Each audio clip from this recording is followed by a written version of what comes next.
this is the heart of the whole thing for me, is this, the grassroots movement.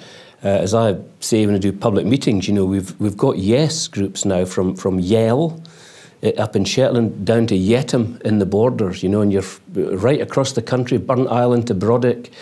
I mean, and a lot of these have not been set up by the Yes campaign. It's people in a street, in a club, deciding to do this and getting on board and sharing.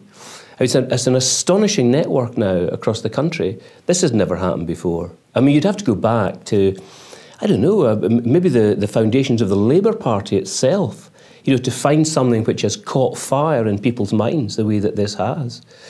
And the wonderful thing is that they are positive, they're democratic, they want reform, they are reformers, not revolutionaries, but they are reformers.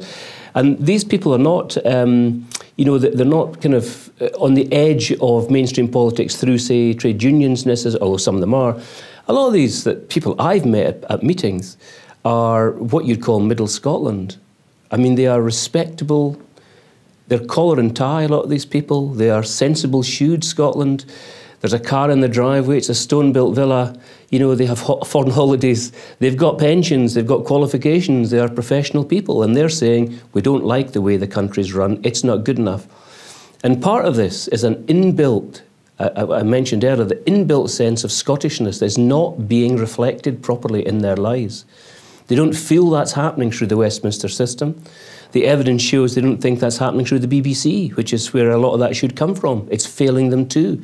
And I think they're just legitimately saying, we want this to change, we want it to improve, and we're not prepared to leave it to, you know, whether it's regulators on the one hand, administrators or politicians. We're telling you what we want because we have learned not to have trust. We don't have faith in, if you like, institutional Scotland anymore, and are taking control of it, or want to take control of it. And I think that that's not going to change after September. Whether we're still in the Union, I think that will be a powerful force directing policy, well, particularly in Scotland, but will also be aimed obviously at Westminster.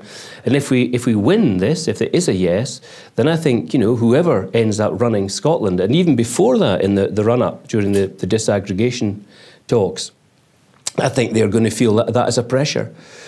One area, for example, where this will obviously happen is on the Constitution. I think people have made it clear we're not happy to have the politicians write our Constitution for us if we're independent. We're going to do that. We want to say, you cannot ignore us. I mean, you couldn't have a better movement than that. In general, I think yes is positive. Perhaps too much so. I think, you know, for me, one of the big things that you have to do to win this campaign is to point out to people the failings of the current system, the failings of the Union. I mean, that's what's brought this about, for goodness sake. But I detect in the official campaign a reluctance to do that. And I just think that you have to do both. And you have to emphasise the positive and give your answers to the problems, but you have to identify the problems for the public to say, you're right, that doesn't work well. I don't think they've done enough of that. I think on the no side, they gave it in a sense to the wrong people. I mean, Alistair Darling seemed to be extremely well equipped as one of the, you know, the big beasts from Westminster, that whole kind of cliche. And I thought the idea was that he would be the statesman, that the troops on the ground in Scotland, as it were, the councillors and the MSPs would take on the workload, as it were, and we'd see a lot more of them. But, you know, he would almost hang above this and would make key interventions and do it with the voice of authority. In fact, I mean, a lot of the time he sounds quite frighteningly, you know, bitter, quite almost twisted in his analogies and his metaphors, threatening in his approach. He sounds like an hysterical backbencher a lot of the time. He seems to be incapable of finding the type of control that I certainly expected from him.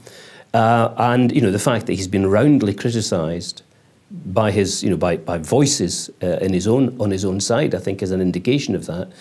And of course, as soon as it's over, I mean, the Tories will simply dump Darling. I mean, he will be utterly expendable. He will be seen as having been a tool of the Tories in the campaign.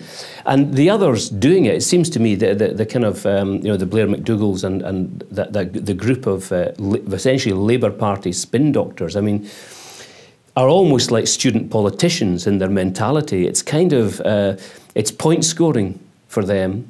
There's the lack of engagement, the lack of mature debate, the inability to project something positive. I mean, it's a real failing.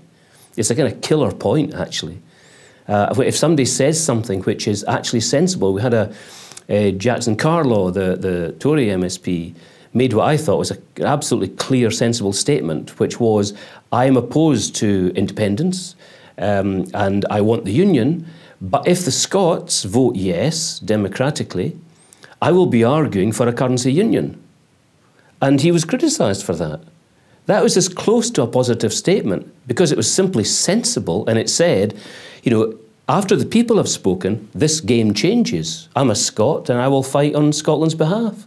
And yet even that was taken as being some type of version of extremism by people in the No campaign. So that is the sharp divide between the two. But as anybody will tell you, it's often the negative in politics that works.